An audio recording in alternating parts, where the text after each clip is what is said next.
facing ugly truth. It's not comfortable to sit with the fact that you were part of creating a system that's literally a crime against humanity. Mm. So how do you kind of recover from that, right? Mm.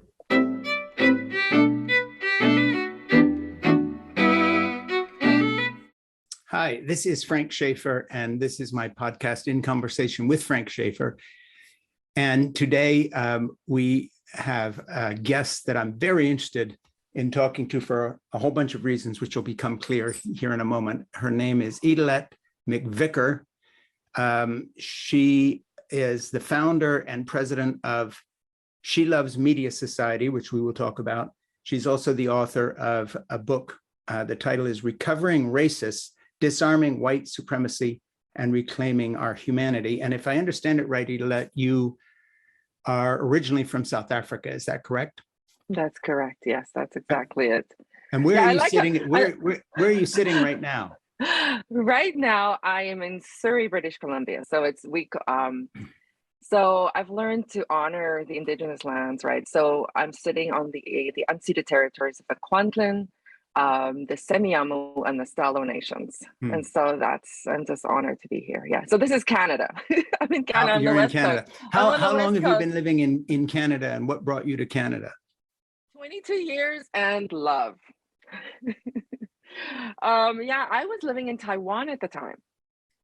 And I was working as a journalist in Taiwan. I'd left South Africa to just for some adventure and pay off some student loans and wasn't expecting not to return. Yeah. And then one summer I came to Vancouver and fell in love with a person over here. And then within 3 months we got married. So it's just, and moved my life over here. Yeah, I moved my life. And how long ago? 22 years. 22 years ago, yeah. Yeah. And well, 3 children and 2 dogs later. How old are the children?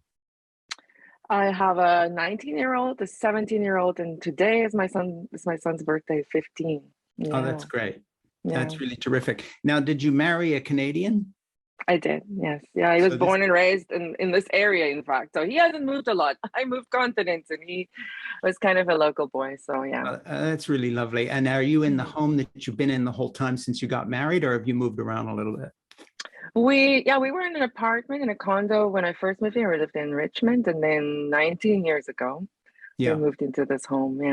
Yeah. So when would have been the last year you were living in South Africa? 1995. Yes. Yeah, because the time I spent a year in South Africa I always get mixed up, but I think it was 80.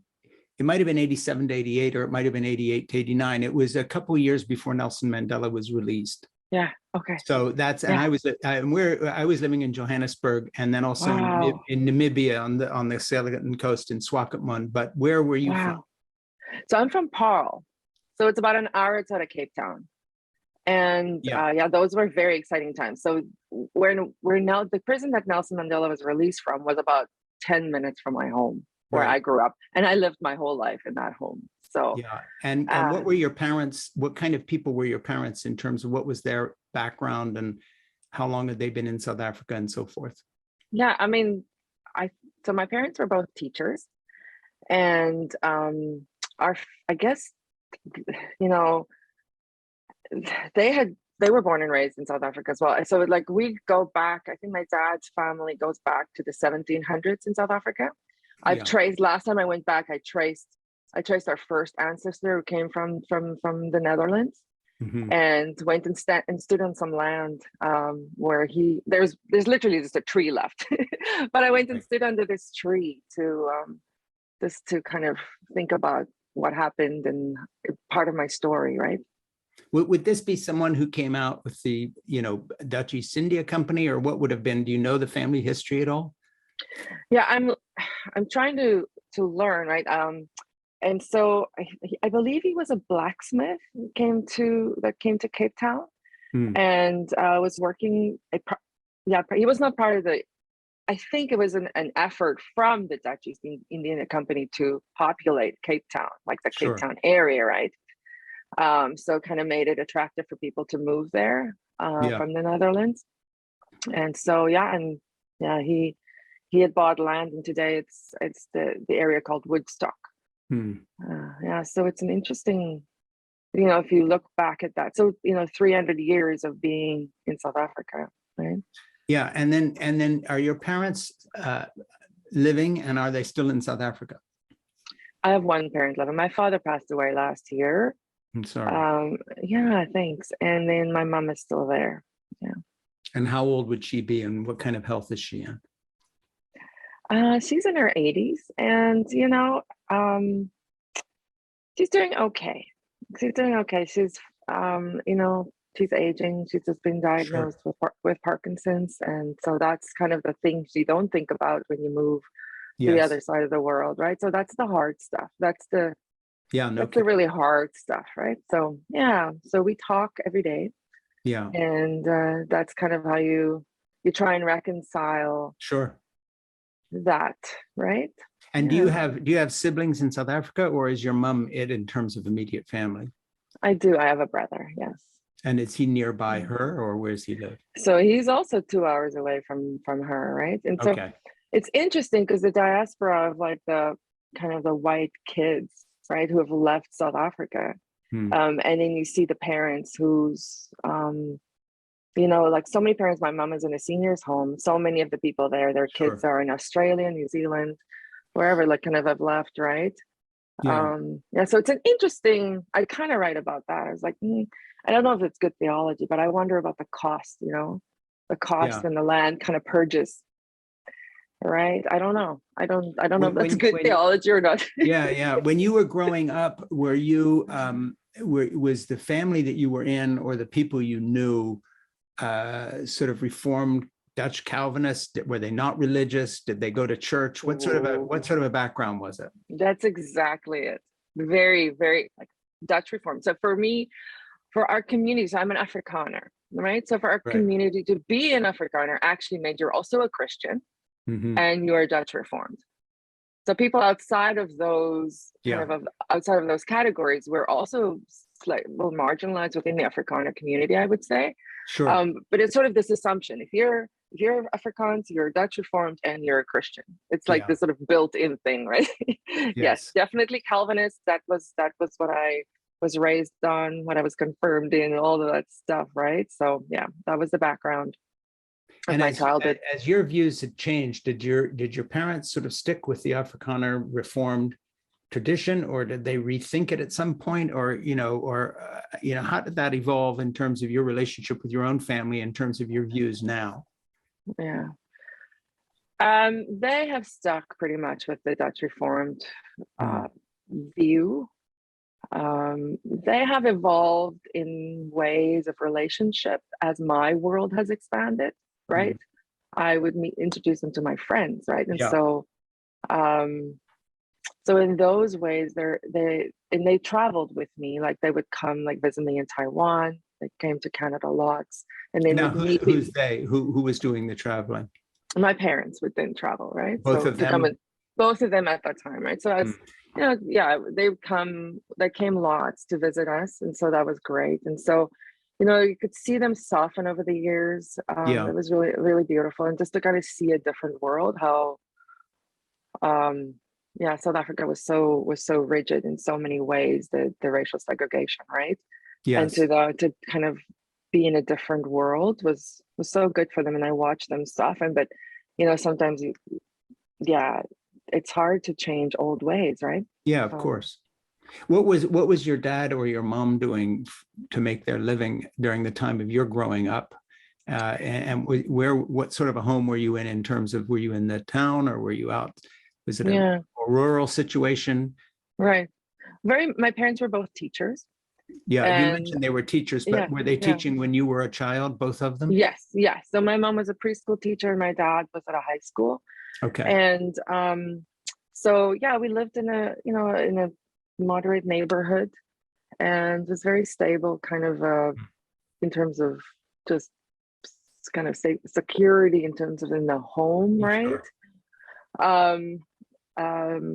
Within a very conflicted, very conflicted context, right? And they would have been white public schools. Were they working for the public school system?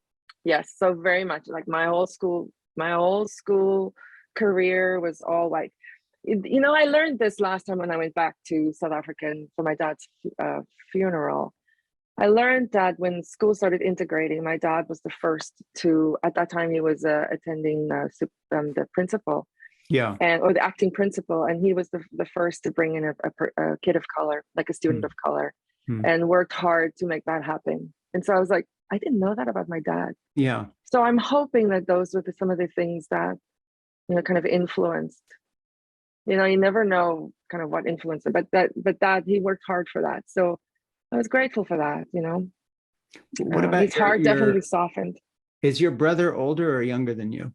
He's an older brother, yeah. And where would his head be at these days? He's in South Africa, a couple hours away. And how would he be looking at the transition? You know, I'll let him speak for himself, though. I think it's really tough because when you have a public sister, right? Like, right, they're on their own journey, and I love them, and they're amazing people. But I can't speak for his.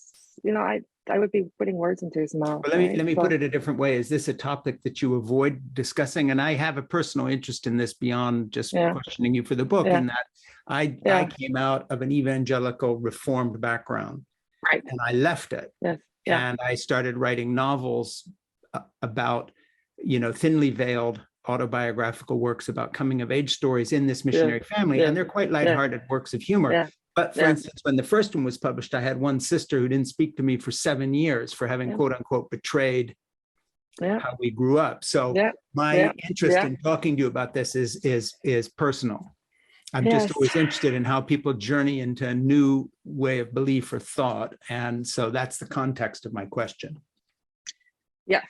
So it's difficult. Yeah. It's difficult. So I'm not quiet. Yeah. Right. So I speak things when I see them. And so that's not comfortable. And so there was a period of time when I didn't speak to my parents. And so I needed them to know some things needed to change. And so, and there was, you know, it's family relationships, as you know, that's conflicted stuff, right? Sure. It's like the things when ideologies change, right? And so, and then there's a lot, you know, patriarchy is so deeply embedded into South Africa as well, into white Afrikaner life as well. So that was part of the thing too. There's a lot of it was also patriarchy, like that hierarchical thinking, right? And so, you know, I name things, I make things uncomfortable for sure over years, but I really have seen a shift, I would say, in the white lot. So it's every year I go back, or every time I go back, I see a shift, right? And I know it's very, very slow. But for the first time, really last year, when I went back, people were interested, white people were interested to talk about race. They were interested in talking about apartheid. Before, I couldn't find white people to talk with me about apartheid. Right. But last year, I could see a difference, right? And so I was like, it's slow. It's very slow. But is your book, Recovering Racist, Dismantling White Supremacy and Reclaiming Our Humanity, is it available in South Africa? Yes, it is, but not at the major. It's through Amazon, and it's through like international places, right? So I'm hoping somehow that the book will make its way there, right? Yes. And I think I would love to see a translation, right? Well, I probably have to do that, but if that's an option, because I think it needs to be in Afrikaner hands, and I think it would have to be me kind of finding like, I will always be doing this work, right? So now gathering people, like, let's talk about this stuff. From the openings were happening for me in friendships and relationships outside of the white community first, right? And that's where I needed to go first. Like now it's like the return, right? We're like, okay, where's the work? Who do I need to talk to? Who are the people who do we need to sit with? And I talk about it, sit in circles of this, right? Like, so that we can do less harm. Right. Let me talk about the book a minute here and just reintroduce you. This is Frank Schaeffer. You are watching and or listening to In Conversation with Frank Schaeffer. This is a podcast that goes live on Facebook first, then to YouTube, then goes to where podcasts go. And the guest that I'm speaking with today, Idelette McVicker, is an author, and we're going to be talking about her book. But I want to mention now, to those of you listening, that we will have links to her book, to her, to anything she wants to promote and have you follow up on, so that you don't need to worry about how you can get in touch or how you can follow up or how you can get the book. Wherever you're listening to this podcast or watching this, there will be links when my wonderful producer, Ernie, puts all this up online. That said, let me ask you about the book specifically in that, first of all, when did it come out? So it got released on April 12th this year. Yes. Right. So it's 2022. Yes. And was it published in the States and Canada, or in North America, or North America and other countries? Where was it actually published? So yeah, it's by Baker or by Brazos Press in the US. And so it's North America mostly, sure, but definitely available in other places as well. Yeah. Did you do an audio version of this that you read or somebody else read, or is it in a paperback or hardcover? Just let people know what they can find. Yes, Kindle, there will be. Yeah, there will be an audio version there. Yeah, there will be an audio version as well. Yeah, so. I ask because I'm surprised. I have a neighbor who quote reads my books, and it turns out that he reads them all by listening on audio. And of course, I'm aware of that. I've read a few of my books myself, but the last couple I've asked the publisher to get an actor to do it, because it's a pretty long schlep to read your book out loud. Right. Yes. Are you going to read yours, or is somebody going to read it for you? Yeah. So it was available for a very short time with a different reader, and so we've pulled it, and then I will be reading it. And did they mispronounce everything? Lots of things got mispronounced. Yes. I was imagining they would have, but I didn't want to presume. Yeah. Yeah. So it's hard, right? It's a lot of different words. So my name. My name. Well, I had to ask you before we started, Idelette, and you said like Italy. So that nailed it for me. And I'm probably, but if you're straying into Afrikaans or South African name places or whatever, it starts getting tough. Okay, so let's unpack the book a little bit. First of all, why did you write the book? And I don't mean that in a sort of a talk showy way. I mean in the sense of, I always find that the writing I do, I'm a professional writer. I've written whatever it is, 12 or 15 books. I earn my living that way. So that's the simple answer. Why do I write books? Because I'm earning my living. But they always come from someplace very personal. And obviously in this book, Recovering Racist, you're working out, a personal and or family history, but also a national history and also a global problem. It's like onion rings. Just help me get into the book through how you approached it and why you wrote it for you personally, not as an author, but as just, where does this come from? Right. I mean, this is really my unraveling over the years of figuring out what do I do now that the minute that I realized I was on the wrong side of history, my people and what we had done, we were on the wrong side of history, and just the millions of people we'd affected. And so for me, this was my liberation, right? So people ask me, how long did it take to write this book? And honestly, I would say 30 years. From about 16, when I first read a book that cracked open my understanding a little bit, right? It's like, oh, the world is not quite as it seems, Yeah. And so then going on this journey and trying to figure out, who am I in this world? What does it mean to be this Afrikaner woman, this Afrikaans speaking white woman from South Africa? What do I do with that? And so this is really my coming to terms with that, really. And then as I realized, racism is not just in South Africa. I remember one of the first nights I was in Vancouver, I heard somebody call somebody else a racial slur at a gas station. I was like, what's going on here, right? And so I realized, and then you think about, a friend who wrote a book called Black in Taiwan, when I was in Taiwan. And so he opened my eyes to that. I was first introduced to the stories of Indigenous women in Taiwan, and what was happening with Indigenous women. And so there was this opening up of my world. And I think when I realized this is not just a South African problem, it's not just an Afrikaner problem, I was hoping that some of the things that I'd learned along the way would become helpful for people, so that it doesn't take 30 years for other people. Sure. Right. So, I have these 20 stations of liberation. Right. So these were moments for me, or when I've gone to places, there was like this nugget that I learned. And, but then also, how I've learned that from other people, or from Black, Indigenous, and people of color. Right.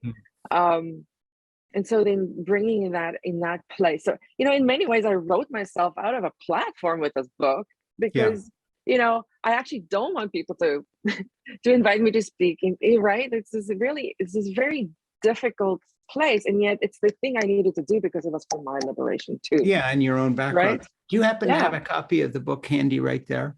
Yeah, I do. It's right Can here. you pick it up and show us the cover, but hold it up. Yes.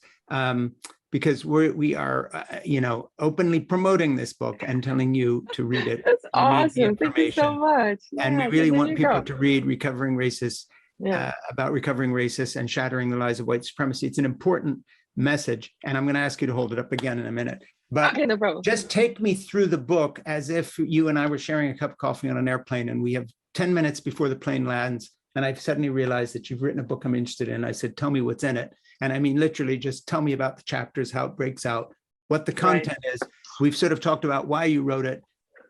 How would the publisher pitch this book in terms of what's actually in it? What would a reviewer do the first 5 paragraphs of a review? What would you tell us? I know that's, I'm going to be honest with you. That stuff is so hard for me, because I am so hard. This is my heart. I understand, but pretend you're in the marketing department of your publishing company and pitch the book to me. Right. Tell me what's in it. Right. So, we've got 5 sections. The first one is wake up, because I think we just have to wake up, acknowledge our racism, and then awaken. So this is a whole process of awakening, right? And I would say, even as we go through the stages, this is not a linear process, right? Yeah. And so that's why I feel like this whole book is sort of written in this circle, and we're coming in a circle together. I say, I am a recovering racist. Come and sit with me in the circle, right? And let's talk about this. Let's talk about the stuff that's hard, and let's talk about the stuff that needs to kind of drop off. And we talk about leaving the old ways, because literally I had to leave. So I left the old ways in a very geographical way, right? But I had to leave the mindset. How do you leave this mindset? And I thought I was a pretty liberated woman. I was a pretty forward thinking. And then as I was learning about what was happening around the world, and especially as Trayvon Martin and Michael Brown, as we were literally seeing this story unfold in the US, I was like, sure. Oh, and learning, I have so much more understanding and awakening to do, right? Facing ugly truth. It's not comfortable to sit with the fact that you were part of creating a system that's literally a crime against humanity. So how do you kind of recover from that, right? Talk about a liberating Jesus, right? Not that white Jesus that I grew up with, right? And just kind of really interrogating, who's this Jesus that you talk about, right? Learning neutrality is a big part for me. So in South Africa, we have this concept called Ubuntu, and I think this is part of why this liberation and why this book is so important. It's because as we do this work, we become liberated. White people become liberated, right? And it becomes a liberation in a larger sense. We're all connected, right? Yeah. And so as little bits of freedom is coming, that freedom just becomes larger and larger and larger, right? There's a chapter on repentance, from literally turning away, right? Seeking justice, what does that look like? A lifestyle of that, recalibrating. I think the biggest thing about this is the way of relationship. So it's not just what do we do, but it's how we do things, right? What is the way of relationship? And I think so much of that is lost. And I think, I learned a lot of that in South Africa, even without knowing it, right? It's in that context. And then there's a whole section, part 5, is on repair, becoming knitted together. So for me, it's the personal journey, and then it's our larger journey as humanity, right? So that knitted together. I was on a journey back to South Africa at one point, and we often talk about that verse in Psalm 39 about God knitting us together, so beautifully and wonderfully made, and all that, right? Yeah. And I was going back to South Africa. I was actually going to Robben Island at the time with a group of global leaders, and grappling with my place in the story, right? And as I was going back to my motherland, to the mother city, Cape Town, right?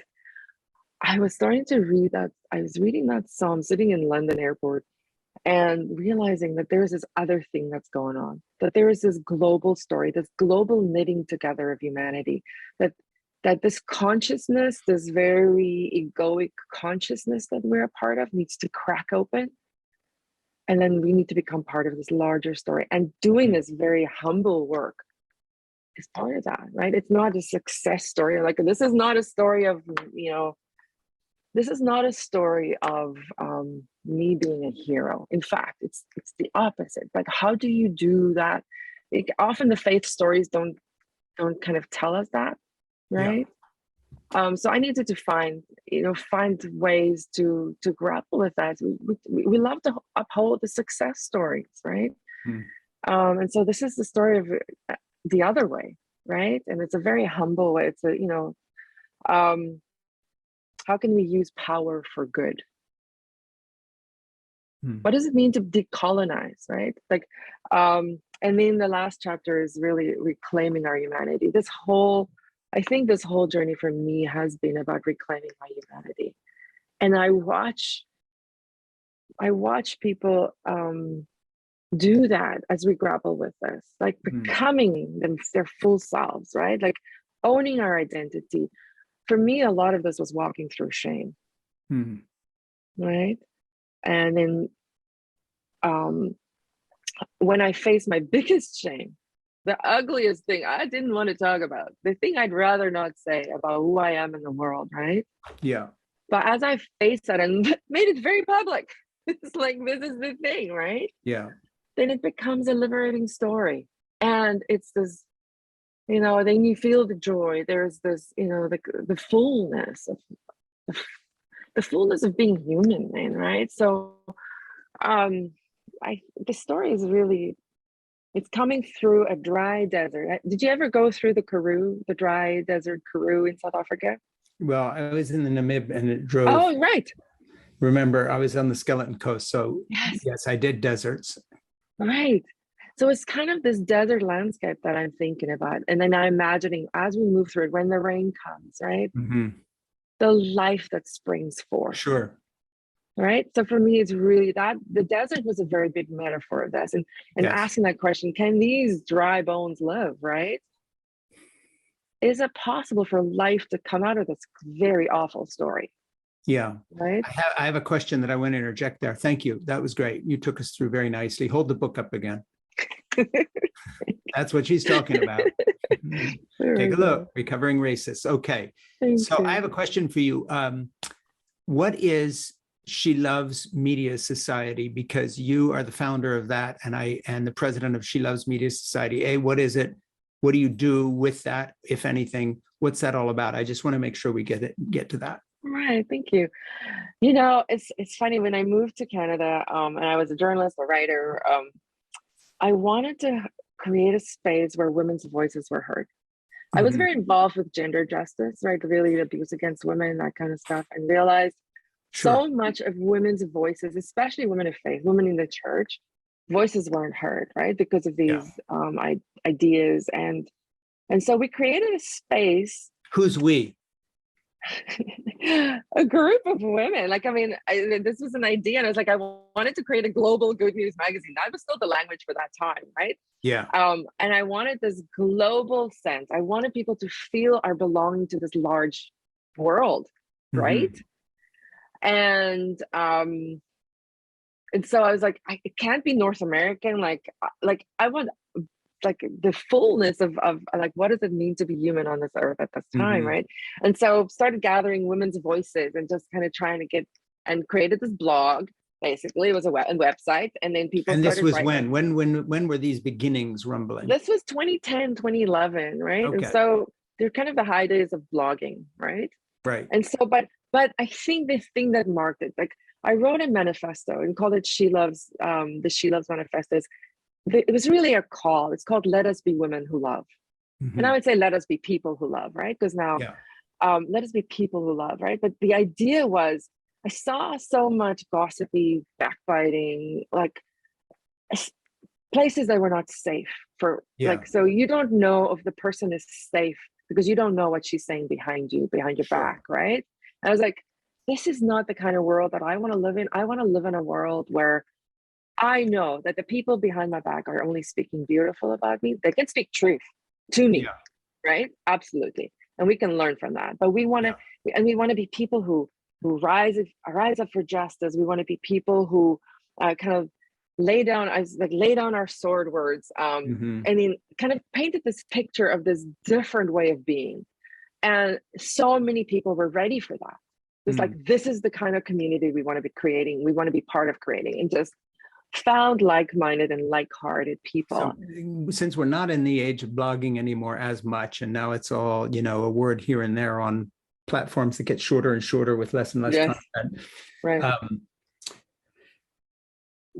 Do you still do you still feel that She Loves Media Society, is it still a living organism that is doing things, or is this something you did and it's part of your CV? But is it a, you know, of all the hours in the day, you know, you have 3 kids, you're writing, how much time are you actually working on stuff to do with She Loves Media Society? Is it still a thing?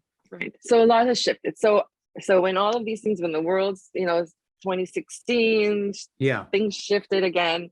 And so then I realized I was very uncomfortable with the fact that I was a white woman leading this organization, that I wanted to be a global voice, right? Right. And so I asked somebody else to take over to become the editor-in-chief of She Loves, right? And so then we went into COVID, and so things have happened. So much has shifted. So much has shifted. We started a small group of women called the Dangerous Women because we wanted to be dangerous to the status quo. That's the idea, right? And so that is alive and very thriving, and like. And are these things we're going to be able to link to so people get interested can find you? Yes, that is. There's ways to link to these various organizations or groups. Right. Yes.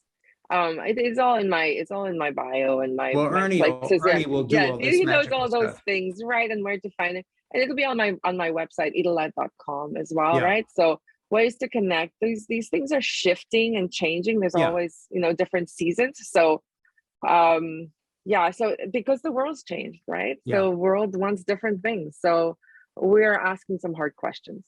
Yeah, I want to shift gears for a minute and get into sort of a couple philosophical, political kind of issues. But before I do that, I wanted to backtrack a minute and talk about, you've referred to religion and faith, and sort of you quoting the Bible a little bit, and you had a certain type of background. And again, I'll give you a thumbnail where I'm at, not because this is about me, but just to open the door for you, like I did in explaining that my sister didn't talk to me, and I managed to get a little more from you in terms of, okay, your relationships with people, having put myself out there with you. So, you know, my journey out of the evangelical community is both a philosophical and religious journey and a political one, moving from the right to a progressive position, more on the left on most things, certainly changing the way I vote, my activism, new sets of people that I know, et cetera, et cetera. But it's also been a faith journey away from the religion in which I was raised. And I don't mean just the right-wing political side of it. I mean a totality, where if you ask me today, you know, what I believe, I describe myself as an atheist who believes in God. In other words, I'm someone who doesn't pretend that I've come to conclusions that are objective or true about faith issues, but I acknowledge the fact I was raised a certain way. So for instance, in the morning, I get up and pray, not because I necessarily believe on any given morning that I'm being heard, but, and I'm not being facetious here, because that's how my mother raised me. And then I jokingly say, you got a problem with that? In other words, do you have a better reason? I was raised with this idea of apologetics, that there's all these reasons that makes Christianity true, and it works, and it provides this cultural inheritance. and the freedoms of the West and so forth and so on, and then, creationist stuff and et cetera, Yeah. completely moved away. And I really don't believe any of it anymore. I mean, I literally don't think it's true, and it did not happen. But I'm still a person of faith in the sense that there's a spiritual dynamic. So now I've put myself out there a little bit. Just give me a thumbnail of your spiritual journey and tell me exactly where you stand right now and how you got there. Wow. Oh, okay. And you thought this was going to be fun. It is fun, isn't it? Oh, wow. Okay. Right. And by the way, you're on a podcast that discusses these issues all the time with all sorts of people. No, I looked you up, of course. I know. I think I have your mother's book right here. Yeah. So dive in. So for me, coming out of that, like I left my faith when I left home to go to university. I pretty much left my faith. Right. To be honest with you, and so for me, that was the first deconstruction. Right. I was like, I'm done with that. Like that just there, it has no life for me. So I spent hedonistic years, I would say, the next several years. Moved to Taiwan, and literally I was raised like everywhere you go, you take the little red Gideon Bible with you, right? Like, sure. Right. And look for a good local church. And they're far and few between. There may be one good church in Taiwan. There's none in New York. Oh, there's some anyway. So I literally didn't pack my little red Bible because I was like, I would be a hypocrite, right, if I packed this little Bible, because I don't live according to this at all. Right. And so it was a really clarifying moment. And so, I went to Taiwan. I was in a Buddhist nation, in fact, many different religions, right? And so it was a really good space to be in and just kind of just be, And I think I was deeply looking for spirituality at that time, right? Because you can't really deny. For me, I couldn't deny the spiritual aspect of my being, right? And so I was looking for different ways. And so I worked with a Buddhist organization, an animal rights organization, right? It's run by a Buddhist organization. A monk, was the leader. Like just lovely people. Like I love them, right? Yeah. Still connected with some of them, and right. And so at that time, I met a lady. She was Canadian. She was one of the reasons I came here, and she invited me to this women's power breakfast, and she was going to discuss this book called Jesus CEO, and I was like, okay, this is a little different from what I grew up with, but I was very hungry for spirituality, right? And so I went, and that, I think I was in a group of women there, and I got a taste of something different there, but it was very much evangelical Christianity, right? But this person, Dorothy, is a very liberating presence. She doesn't get stuck in ways, pretty much, she's a firecracker. And so, while it was that time, so I got deeply steeped in evangelicalism at that time. But at the same time, I was in this very mystical context, like Taiwan, like, like gorgeous, different ways of being and learning, and, Chinese poetry, and, just so beautiful, right? And so I was, for me, I think so from there, I was very much in this evangelical space, learned some things. I think some of that was very, very good, right? It was grounding for me. It was very good. And then I think when I came to North America, I think I have a pretty incredible family that I married into, right? Like you kind of, they're, they were very steeped in that evangelical context, but they were deconstructing very early on. Yeah. Because again, like becoming kind of asking big questions, right? And so my mother-in-law became involved with kind of I guess the violence against women, and so invited me on that journey with her. And as I was wrestling with why do I need to be involved with this, realizing this was something that this is a justice story, right? Yeah. but I tell that because that was part of deconstructing for me. Because Sure.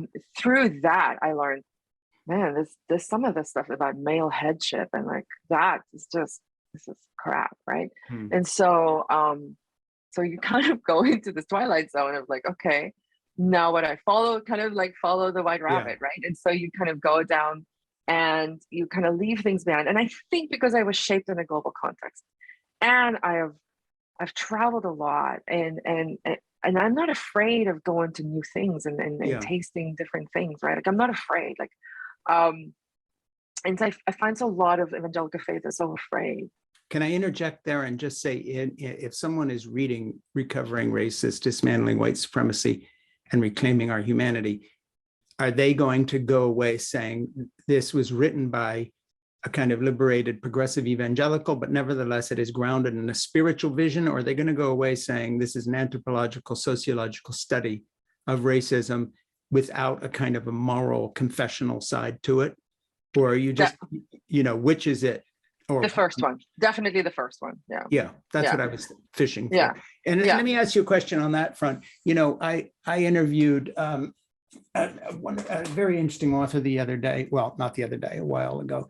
Beth Allison Barr, The Making of Biblical Womanhood. Yeah. And we had a long discussion, and I like Beth a lot and so forth. But where I really get off the boat with her book, and we talked about this, and kind of would react the same way in terms of a lot of analysis from a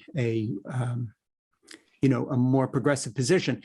I kind of get tired of progressives who come out of an evangelical background, whether it's about gay rights or transgender rights or gay marriage or the place of women in the church, kind of going back and saying, yeah, but there's only 7 really bad verses against gay people in the Bible, and so it didn't really mean that, or Jesus never talked about that specifically, so we're okay.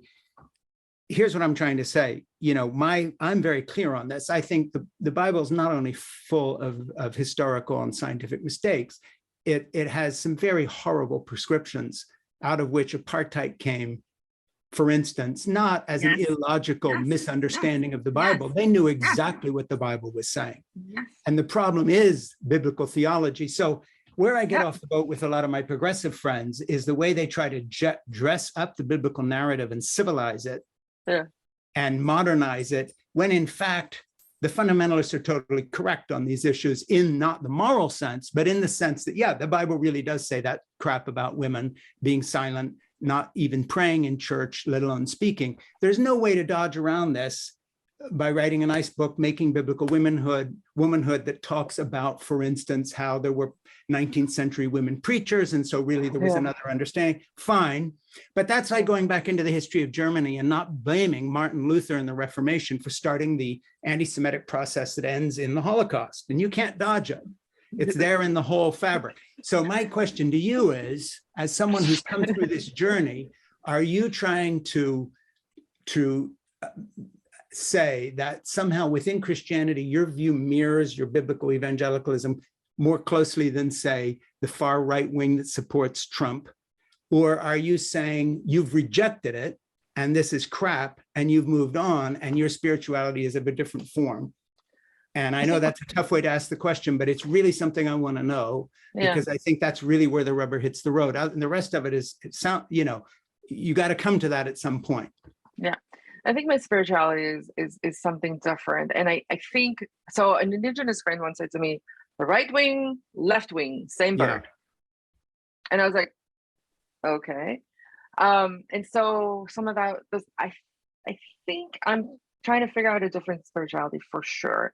Where is there, I think it's probably leaning much more to the mystic side, right? That's kind of as a poet, as an artist, as a writer, as a creative, right? Very much around just kind of what is the spirit in the room, right? Like what is like, and I think this larger belonging thing, I think it doesn't, it doesn't, for me, the God that is with me, or that I'm in, and like, for me, a lot of that is like love and I think my faith right now is really like, and even with She Loves, like I think we're pretty clear about that. Like love is really that piece, right? But love is not, it's a gritty thing, right? Like what does that look like? And so you're asking hard questions, but it's not difficult, right? Like it's yeah, like faith for me is not, it just, I think because I'd already lost my faith, Yeah.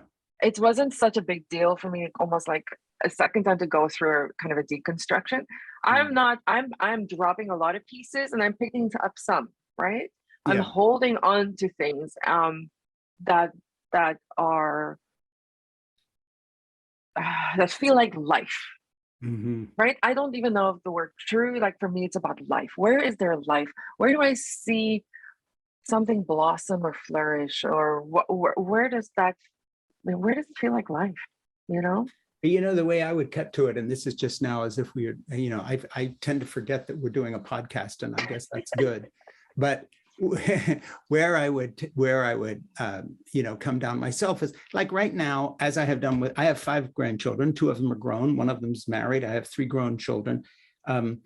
They've sort of seen me at different stages. I mean, my daughter Jessica is 50 years old. I got Jeannie pregnant when we were 17 and 18, and I had her out in the late 1970s picketing abortion clinics with me. So that's a journey. Okay, so I don't pretend to have had it right somehow. I'm on a journey like you are. And there's a lot of confessional revelation in my stuff about, hey, I'm not dressing this up. I was wrong. But the fact of the matter is, you know, I get sick of the progressive wing of Christianity that likes to quote the nice bits of the Bible and forgets that it's a disaster. Now, to put it in personal terms, and, you know, right now I'm reading Nora, who's 8, the Bible, and I read her Greek mythology, and this is part of her educational process. And we go to museums and we listen to operas and all the rest of it. I'm not reading her the Bible the way my mother read me the Bible. I'm reading her the Bible so she can understand, you know, the literary canon of you know, everybody's writing, or Martin Luther King speaking. You know, you name it. You have to know some shit about that. Right. But I'm struck again by just what a horrendous book it is, and how stupid and cruel at so many points, and just inexplicably awful. So that it's wonderful to read it to a child, because you talk about, you know, God saying, go sacrifice your son on the mountaintop as an act of faith. And then at the last minute, pull the knife back. And the 8-year-old's position is what? Say what? I mean, they're not spiritualizing, they're hearing it raw. Right. So, you know, in taking care of these grandchildren of mine, because I've done all their childcare for the last 13 years, the little ones who live near me here, as opposed to the older ones farther away, it just strikes me again, you know, what you know, unreconstructed bullshit the entire biblical narrative is. And it is no one, the surprising thing is that it wasn't all Holocaust and apartheid. Because the more consistent you are with these stories, the worse it's going to get. And so, you know, I don't think there's much wiggle room there when it comes to this. Now, if you're talking about, I still pray in the name of Jesus because I was raised that way, that's different than saying I'm trying to find a way to make this respectable. I'm stuck because my neural pathways were conditioned.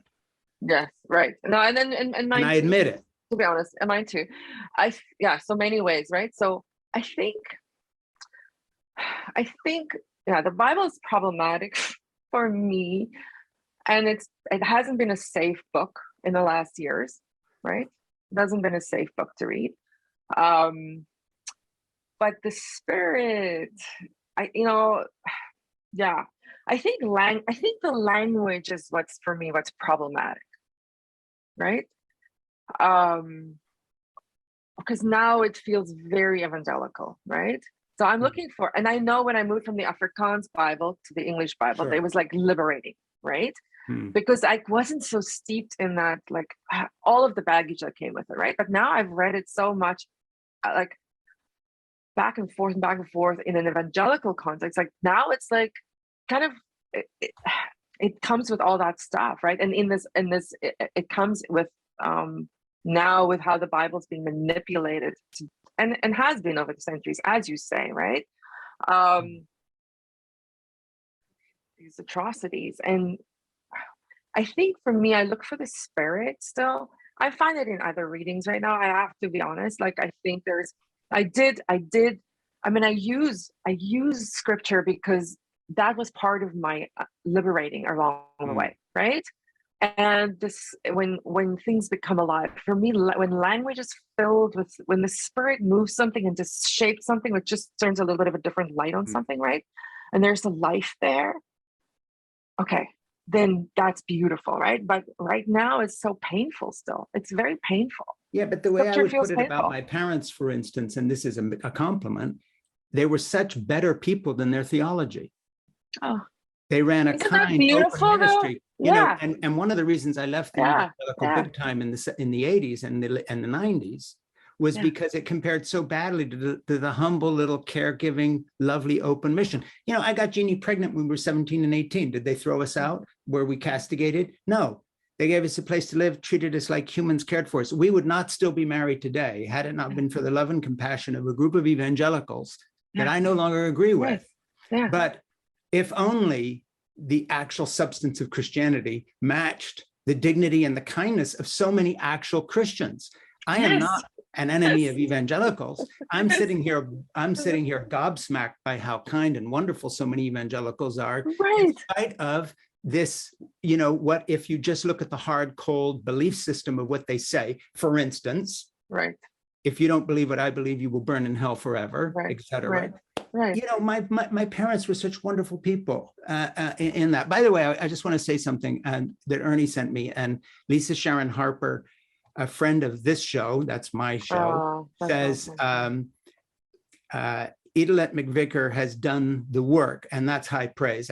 Ernie wanted to make sure we mention that because we have friends, we have people who love you and respect you, who we love and respect, and that pass that on to you. So, I'm not sitting here saying, it's the exact opposite with me. I feel it's a tragedy that so many evangelicals have given their lives to what I think is a really crappy theology, when in fact, what drew them to Christianity to begin with was things we've all learned from evolution about survival. It's not the survival of the fittest, it's the survival of the friendliest. It's not about domination, it's about cooperation. These are survival tactics. So no wonder when Jesus came along, his words resonated, because we all knew this was true. Yeah. But, if you take the whole package that you and I were told as youngsters, it's amazing that we didn't create anything but monsters. Yeah, I mean, yeah, it's hard because I think that what you're saying, there's so many good people. I know so many beautiful, good people that I love who would identify as evangelical, right? And that doesn't mean, I think for me, like you're really kind of touching on maybe my worldview in some ways. Or it's like, I think there's a larger worldview. I think there's like kindness, compassion, and I talk about repentance, but it's really about humility, and it's about facing those ugly things. And it's like not being ashamed of that. It's like walking through the fire, right? And I don't know, there's something, it's not this upward mobility thing. It's like the opposite. It's like, are you a good human being? Yeah. Right. Exactly. And then, is there life in your life, right? Like, does your body, like, do you feel alive? Right? Is there joy? Is there signs of life? And do you play, right? Like this, like the kind of the gentleness kind. Like, I think I'm kind of coming back to this, the fruit of the spirit, right? Like, I think if we lived according to that, how beautiful would that be, right? And I just see so little of that, and I feel, it's hard for me to participate in a lot of Twitter conversations because it's so harsh. I'm like, this doesn't feel like the kindness and the compassion toward each other. I mean, I talk about the other, like, so this was a very humble moment for me when I had to ask myself, who would be the person I would least want to honor? Like Miroslav Volf, the theologian, right? He was asking this question,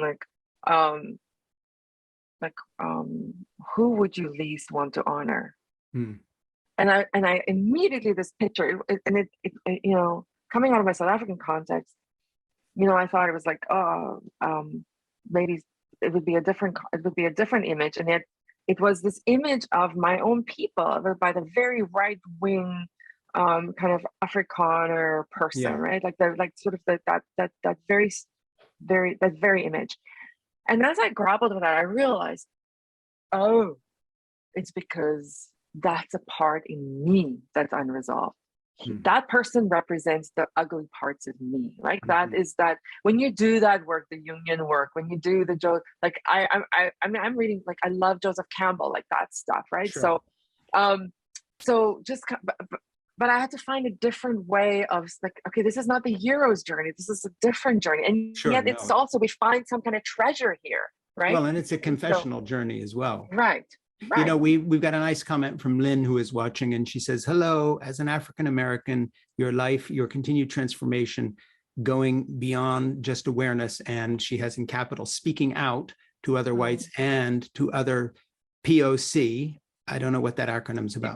People of color. People of color. Okay, fine. I should have put my reading glasses on.